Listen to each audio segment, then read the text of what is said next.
Back in the 1900s when I was growing up, I always dreaded going to a friend's house or having my sibling play games with me. It wasn't because I didn't like the company or I didn't have fun playing with them. It really was fun to go to a friend's house and play games with them or even have my little sister play. The thing I dreaded the most is what I think a lot of 90s kids will remember and experience, and that is the third-party controller from a company that didn't make very good products. This is one such example. Now, the good news is, as I believe, most of these companies really don't exist anymore, but they were making accessories for far too long. Some of them were better than others. I'm not here to say all those accessories and all those controllers were bad, but a lot of them were unreliable. The further you got away from the manufacturer's original equipment, the more likely you were to have problems, have bad quality, have poor response time, have really poor build quality, have incompatibility issues, and corrupted save files, especially for memory cards. These dreaded second player controllers, as I'm sure a lot of people know them as, were not a lot of fun to use. Sometimes they might have been an improvement, but usually they were worse. This is a Dreamcast controller, and as you can see, this is horrendous. It doesn't feel comfortable to hold, especially for a child. I don't know who this is aimed for.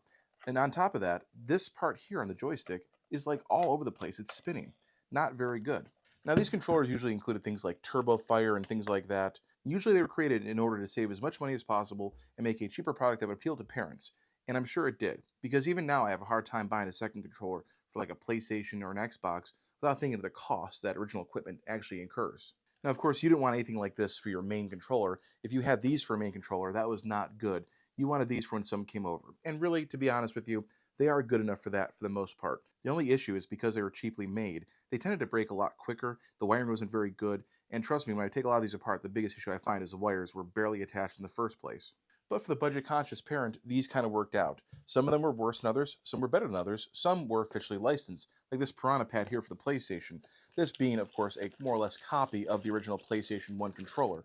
This is officially licensed, which is odd to find on these third-party controllers, so it would have cost pretty close the amount that an original OEM controller would have. But it does have those features like, there's something back here, I'm not sure what that is exactly. That is the, yeah, that's a slow motion. Okay, so that's the slow motion button. On the front, you have auto fire, or whatever it may have been for each button. It's pretty complicated. It doesn't feel horrible, but it feels a little bit off. It does have these little comfort grips right here, so that's nice. But in general, I wouldn't want to use this over a PlayStation controller.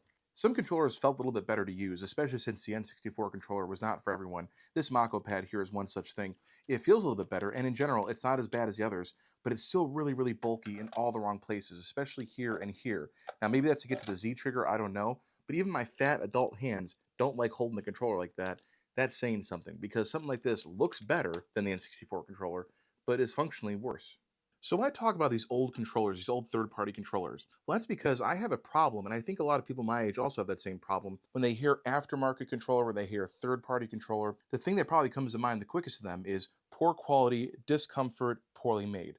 That's why it's so surprising to have things like this. Let me show you what I'm talking about. These all are Retro Fighters controllers. It's a company out there that has supported me, and I support them because I like their products. And they have all these controllers. There's a GameCube one, there's a Dreamcast one, there's a PlayStation, PlayStation 2, and I believe PlayStation 3 controller, and there's a GameCube, no. This is an N64 controller. But each one of these is not made by the original equipment manufacturer. They're not Sony, they're not Nintendo, they're not Sega branded. They're just controllers that were made by that company, and they're really good. They're really enjoyable to use. If there's input lag, I can't tell. The buttons feel good to press, and they last for a long time on battery, and they're really, really enjoyable to use. For someone like me who grew up with things like this, having controllers of such high quality and responsiveness is kind of crazy to me. And they can be used on other things too. They can be used on PCs and all kinds of other systems. They can be configured, things like that. But these here are really nice. Part of me still doesn't understand how they make controllers this nice and so responsive and so wonderful. But back then, all we got was this stuff here. Even things like the 8-Bit Do Company, which I've started investing in their stuff too a lot, which I also love. You have an SNES wireless pad, NES, and a Genesis wireless pad. They've all been phenomenal. I really like them. Even though they're these third-party, non-OEM controllers, they still feel really good to use. They're very responsive. The batteries last forever, and we love having them at game night. It's also the fact that these wireless options, which are really, really good, have expanded the ability of the game room down here to expand outwards. In other words, we can make the game room a little more modular. We can have TVs and systems set up in one place and have the TV in another place and not worry too much about how the logistics of playing on that TV will work. We don't have to have the TV directly above the systems we want to play. We can kind of move everywhere. That helps a lot, especially for big crowds down here. What's even more surprising to me as a gamer now is that these more or less commodity controllers that I've been getting on TikTok a lot and I've seen a lot in the wild are also really good. This is a Switch controller. It's in the GameCube style, and it splits apart so you can put it on the Switch itself. But this is also really good. It's really responsive. It feels good to use. The battery is pretty decent on it. I mean, What more could you want? If you're going to someone's house as a second player and you're a kid, these are great to have because they're not going to break the bank and they're really responsive and they hold up pretty well. And trust me, they need to hold up well. My game club kids will absolutely destroy those things. Even these no-name Switch controllers here, just a commodity product, rebranded a billion different ways. If you're on social media, the internet, Amazon, you've probably seen cheap Switch controllers like this, and they want between $10 and $30. I got sent these, and I've been using them. My child's been using them. They like them. I like them. They're really good, and it's surprising that what keeps surprising me over and over again with these cheap controllers is how well they're made, how well they hold up, how responsive they are compared to any of these things over here, especially something like the Shark Pad. Even stuff like this that holds the Switch and has the controller like built into this is really responsive and useful as well. I'm always surprised at how far things have come since I was a kid and we had these awful, awful third party controllers, and now you have tons of great options in the market and they're pretty reasonably priced. The cost of these was less than an official controller, sure, but it wasn't that much less. These here probably cost a little more than something like this would have back in the day, but the quality is outstanding, especially the wireless options. And I'm coming from an era where the only wireless option we had was the Wavebird. This is where the community comes into play here. What memories do you have about these old third party controllers for N64, PlayStation, Dreamcast, or whatever system?